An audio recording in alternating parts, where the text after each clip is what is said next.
बहुत समय पहले की बात है। धौलपुर नामक गांव में आमिर नाम का एक लड़का रहा करता था। बचपन में ही आमिर की माँ का देहांत हो जाने के कारण आमिर के पिताजी को ही आमिर का पालन पोषण करना पड़ा। आमिर अपने पिताजी के साथ ही गांव में रहा करता था। गांव में आमिर के पिताजी की मीट की दुकान थी। आमिर के पिताजी का मीट का कारोबार बहुत ही अच्छा चल रहा था और गांव में सभी लोग उन्हीं की दुकान से मीट ले जाया करते थे। पर आमिर को तो जैसे शुरू से ही अपने पिताजी का काम बिल्कुल पसंद नहीं था। वह बचपन से ही शाकाहारी था और अपने पिताजी को यह ही समझाता रहता कि पिताजी आप ये काम क्यों नहीं छोड़ देते, इससे न जाने कितने जीवों की हत्या होती है। हम अपनी खुशी के कारण इन मासूम जीवों की क्यों हत्या कर रहे हैं। पर आमिर के पिताजी इन सब बातों को बिल्कुल ना समझते और आमिर को डांटकर कहते कि हमारे धर्म में यह सब सही है और तुम्हें भी यह सब ही करना होगा। पर आमिर तो बिल्कुल जैसे अपने पिताजी के विपरीत था। वह मीट से बनी कोई भी चीज नहीं खाया करता और अपना जीवन शाकाहारी तौर पर ही बिताया करता था। फिर एक दिन की बात है, आमिर अपने खेतों से काम करके घर वापस लौट रहा होता है कि अचानक उसकी नजर रास्ते में एक मंदिर की तरफ पड़ती है। मंदिर के पास ही प्रसाद बट रहा होता है। आमिर शाकाहारी होने के कारण वह मंदिर के वहां प्रसाद लेने के लिए चला जाता है और प्रसाद खाने लगता है। प्रसाद इतना अच्छा होता है कि आमिर बहुत सारा प्रसाद खाता है और फिर पास ही खड़े पंडित जी से यह पूछता है कि पंडित जी, यह किस भगवान का मंदिर है और आज मंदिर में इतनी रौनक कैसे हो रही है। फिर पंडित जी उसे बताते हैं कि बेटा, यह मंदिर भगवान श्री कृष्ण जी का है। जन्माष्टमी का त्योहार आने वाला है, इसी कारण इस मंदिर में इतनी रौनक और प्रसाद बांटा जा रहा है। यह देखकर आमिर बहुत खुश होता है और मंदिर के अंदर जाने की सोचता है।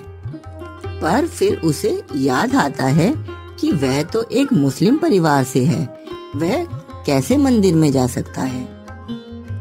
आमिर का मन मंदिर में जाकर भगवान कृष्ण जी के दर्शन करने का बहुत था, पर मुस्लिम होने के कारण उसकी हिम्मत ही नहीं हो रही थी। तभी वहां खड़े पंडित जी अचानक से आमिर को कहते हैं, बेटा यहीं खड़े रहोगे, मंदिर में जाके भगवान के दर्शन नहीं करोगे। यह सुनकर आमिर चौंक जाता है, जैसे कि मानो उसके मन की बात भगवान ने सुन ली हो। वह पंडित जी से कहता है कि पंडित जी, ऐसा कैसे हो सकता है, मैं तो एक मुस्लिम परिवार से हूँ ना। फिर पंडित जी कहते हैं, तो क्या हुआ बेटा, कृष्ण भगवान के लिए तो क्या हिंदू और क्या मुस्लिम, वह तो हम सबके भगवान हैं, जाओ और दर्शन कर लो। यह सुनकर आमिर बहुत खुश होता है और मंदिर में दर्शन करने के लिए चला जाता है। मंदिर में राधा कृष्ण जी की मूर्ति देखकर वह बहुत खुश होता है और भगवान श्री कृष्ण जी के दर्शन करके अपने घर वापस लौट पड़ता है। घर पर आमिर के पिताजी शाम के खाने की तैयारी कर रहे होते हैं। फिर आमिर आकर अपने पिताजी को दिन में जो भी कुछ हुआ सब बताता है। फिर आमिर के पिताजी आमिर को बताते हैं कि उन्होंने उसके लिए स्वादिष्ट मटन बनाया है। यह सुनकर आमिर को बिल्कुल अच्छा नहीं लगता और वह खाने को मना कर देता है।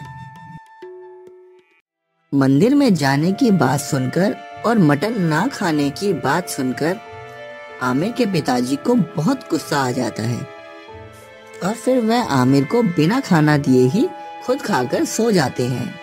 बेचारा आमिर भूखा ही रात को सो जाता है। फिर अगले दिन आमिर अपने खेत में हल चला रहा होता है कि तभी उसका हल एक जगह जाकर रुक जाता है। लाख कोशिश करने के बाद भी बैल टस से मस नहीं होते। आमिर बहुत ही ज्यादा हैरान होता है कि ऐसा कैसे हो सकता है कि उसके बैल आगे ही नहीं बढ़ रहे हैं। लाख कोशिश करने के बाद वह उस जगह पर खुदाई करने का फैसला करता है और फावड़े से खेत में उसी जगह पर खुदाई करने लगता है। थोड़ी देर खुदाई करने के बाद उसे जो दिखता है उससे उसकी आंखें फटी की फटी रह जाती हैं। मिट्टी के अंदर भगवान श्री कृष्ण जी की मूर्ति उसे दिखाई देती है। यह देखकर वह हैरान हो जाता है और मूर्ति को निकालने के लिए अपने हाथों से ही मिट्टी हटाने लगता है। भगवान की मूर्ति निकालते निकालते उसको 2 घंटे लग जाते हैं और आखिरकार आमिर भगवान श्री कृष्ण जी की सुंदर मूर्ति निकालने में सफल हो जाता है। मूर्ति को देखकर आमिर बहुत खुश होता है और कहता है कि भगवान, मैं बहुत खुशनसीब हूँ कि आपने मुझे फिर से दर्शन दिए। फिर वह उस मूर्ति को लेकर अपने घर की ओर चल पड़ता है।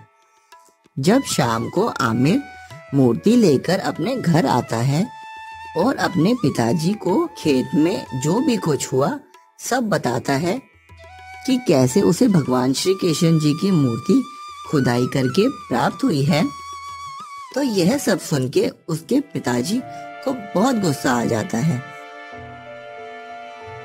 आमिर के पिता इसे अपने धर्म के विरुद्ध बताकर आमिर को भगवान श्री कृष्ण जी की मूर्ति वहीं खेत में ही छोड़ आने को कहते हैं।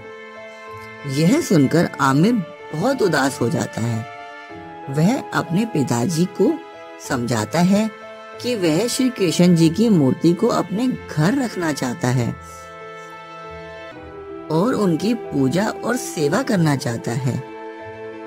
यह सब सुनकर आमिर के पिताजी को बहुत गुस्सा आता है।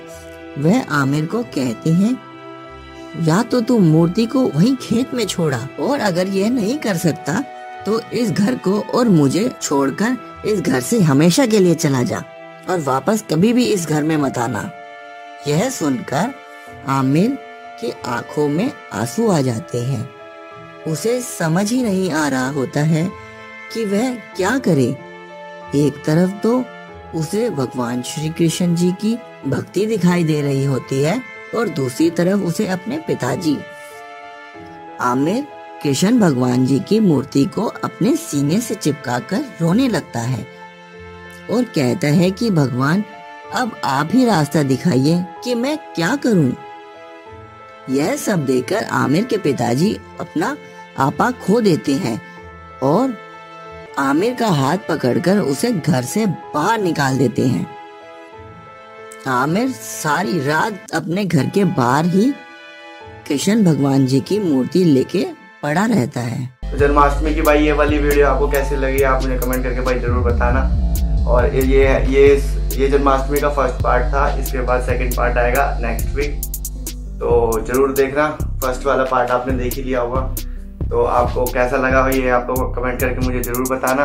और सेकंड पार्ट भी अगले वीक जो है रिलीज हो जाएगा, जो आ जाएगा आपके सामने। और अगर वीडियो यहाँ तक देखी हो तो भाई लाइक जरूर करके जाना और चैनल को सब्सक्राइब जरूर कर लेना। तो मिलते हैं नेक्स्ट वीडियो में, तब तक के लिए बाय।